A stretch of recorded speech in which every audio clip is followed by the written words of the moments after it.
ይሄውላችሁ እኔ ምን አልኩኝ መታፈር በከንፈራ ላይ አገሬ ሰው ኤፍሬም እንግዲህ ይሄውላችሁ እናንተ ራሳችሁን ካላስከበራችሁ የትም ቦታ ካረከሳችሁ እንደዚህ ነው። እረ ኤፍሬም እረ በጣም ይደብራል። እረ ተው ቤተሰብን አታዋርድ፣ ቤተሰብን አታሰድብ፣ ዩቲዩብ ላይ የማይፈቀድን ስራ አትስራ። በእርግጥ ሄርሜላን በዚህ ልክ እንዲንቃት እንዲያዋርዳት ያደረገው የአብርሽ ላይ ሙጭጭ ማለቷ ነው። ይሄ ሁሉ ዋጋ ሊያስከፍላት ይቻለው እንግዲህ ኤፍሬም ሄርሜላን ለማብሸቅና ለማናደድ ይህን ነገር እየተጠቀመበት ነው። የሰው የልጅ አባት እቀማለሁ ካልሽ እኔ ያለውልሽ፣ ወንድ ከቸገረሽ እኔ ያለውልሽ አይነት ነገር ነው። ሄርሜላን በጣም ለማናደድ ሞራሏን ለመንካት በጣም እየሞከረ ነው እና ኤፍሬም በጣም ያሳፍራል፣ ይደብራል። ምክንያቱም የማይሆን ስራ ስትሰሩ አይሆንም ብለን እንመክራቸዋለን፣ እንገስጻቸዋለን። ሲጀመር ማለት ነው አንተ የወንድምህን ፍቅረኛ እንዴት ነው አንተ እንደዚህ ልትመኝ የምትችለው? አይደብርም እንዴ? ኧረ በስመ አብ ምን አይነት ዘጊ የሆንክ ልጅ ነህ። በጣም አስጠላኛውን የመጨረሻ ማለት ነው። ምክንያቱም እንዴት ነው የወንድሙን ሚስት ሰው የሚመኘው? ከወንድም ቀምተ እንዴት ነው አንተ ለራስ የምታደርገው?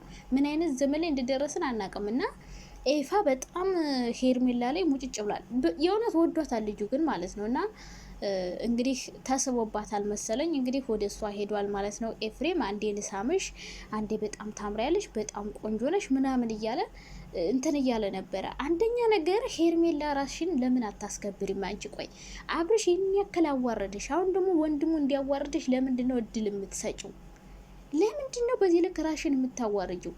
ኤፍሬም ሲጠራሽ ለምን ትሄጃለሽ? ነው ትፈልጊዋለሽ? አንቺም ሄርሜላ ራሱ ትፈልገዋለሽ መሰል። የምሬድ ነው። የወንድ ሱስ እንዳለባት ስላወቀ ነው ኤፋ ራሱ ሄርሜላ ነው እየጠየቃት ያለው። ለምንድን ነው ሲጠራሽ የምትሄጂው? አንቺ ኤፋን ካልፈለግሽው ከአብርሽ ጋር ብቻ መሆን ከፈለግሽ ለምንድን ነው በጠራሽ ቁጥር ኤፍሬም ሲጠራሽ የምትሄጅ? ራሽን ለምንድን ነው የማታስከብሪው? ራሽን ለምን ታዋርጃለሽ? ለምን በተጠራሽበት ቦታ ሁሌ ትገኛለሽ? ለምን ሲጠራሽ ሁሌ ትሄጂለታለሽ? ለምን እየሄድሽ ራሽን ታዋርጃለሽ? አንቺ እሱን የማትፈልጊው ከሆነ ሲጠራሽ አለመሄድ ነው፣ ራሽን ማስከበር ነው። ለምንድን ነው በጠራሽ ቁጥር እየሄድሽ ራሽን የምታዋርጂው? ለምንድን ነው ራሽን በዚህ ልክ የምታዋርጂው?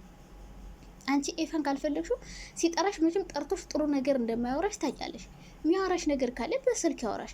ከዛ ውጭ ግን አገኝቶሽ ካሜራ ደቀኑ እንደዚህ እያዋረደሽ ለምንድን ነው አንቺ ሲጠራሽ ሁሌ እሱ ጋር የምትሄጅ? ነው ስለምትፈልጊው ነው። በቃ በዚህ ልክ ነው እንደዚህ ሴቶች የራሳችሁን ስታዋርዱ ወንድ ላይ ሙጭጭ ስትሉ ይሄ ነው በቃ። ሁሉ ሰው ያገኘ ሰው ነው የሚንቃችሁ በተገኛችሁበት ምናምን። ሲቀጥል ደግሞ ዛሬ ሄርሜላን መኪና ውስጥ አየናት ከአብርሽ ጋር ናቸው ምናምን ትሉ ሲያምራችሁ ይቀር። ሄርሜላን ከአብርሽ ጋር አየናት ሲያምራችሁ ይቀራል። ይሄ ሲጀምር ወንድሟ ነው መኪናውን እየነዳው ያለ፣ የራሷ መኪና ነው እንጂ የአብርሽ መኪና እንደዚህ አይነት አይደለም። የአብርሽን መኪና እኛ እናውቀዋለን ከበፊት ጀምሮ ማለት ነው። ባለፈውም ኤፍሬም ሲነዳ ያያት ቪትስ ነው ምንድነው ብቻ ሌላ ናት የአብርሽ መኪና። እንደዚህ አይነት መኪና አይደለም የአብርሽ። ይሄ የሄርሜላ ወይ ባስ ነገር ነው ወይ ደግሞ ወንድሟ የሚያሽከረክረው የራሷ መኪና ነው። ወንድሟ ይመስላል ፍሬዝ ነገር ነው ጸጉሩን አላያችሁትም?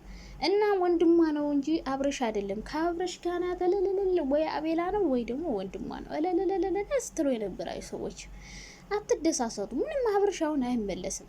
ምክንያቱም እንደማይመለስ ስለሚያውቅ ነው አብርሽ እዛ ኤፋ ሄዶ ሄርሜላን በጣም ለማሸማቀቅ እየሞከረ ያለው። ኤፋ ደግሞ የእውነት ወዳት እንዳልሆነ ግልጽ ነው። ምክንያቱም አንተ በጣም እልህ ይዞሃል። እህትም እየሰደበች ነው፣ ወንድሞችም እየሰደቡ ነው። ሰው ይውጣላቸው ብለህ ሄርሜላን በጣም ለማሸማቀቅ በጣም የተናቀች ሴት እንደሆነች የሚፈልጋት ወንድ እንደሌለ የወንድ ጥማት እንዳለባት ለማሳየት እየሞከረ ነው።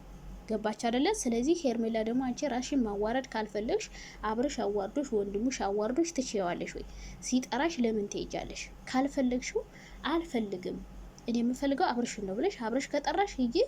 ኤፍሬም ከጠራሽ ግን በጠራሽ ቁጥር አትገኝለት። ስትገኝለት አንቺ ራሽን እያረከሽና እያዋረድሽ ነው። እና ልሳምሽ እስከ ማለት የደረሰው በጣም ቢደፍርሽ ነው። ቤትሽ ድረስ ጠራሽው።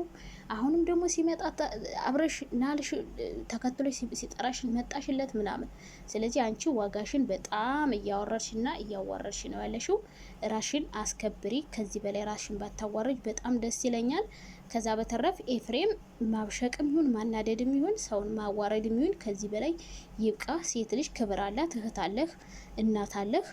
ከዚህ በላይ ሴት ልጅ ማዋረድ አስፈላጊ አይደለም። አብረሃት ላትሆን አታማግጣት ነው፣ ላታግባት አታማግጣት የሚባል ነገር አለ። ወንድምህ ማግጦታት ደግሞ አንተ ምን ልታማግጣት ነው ደግሞ?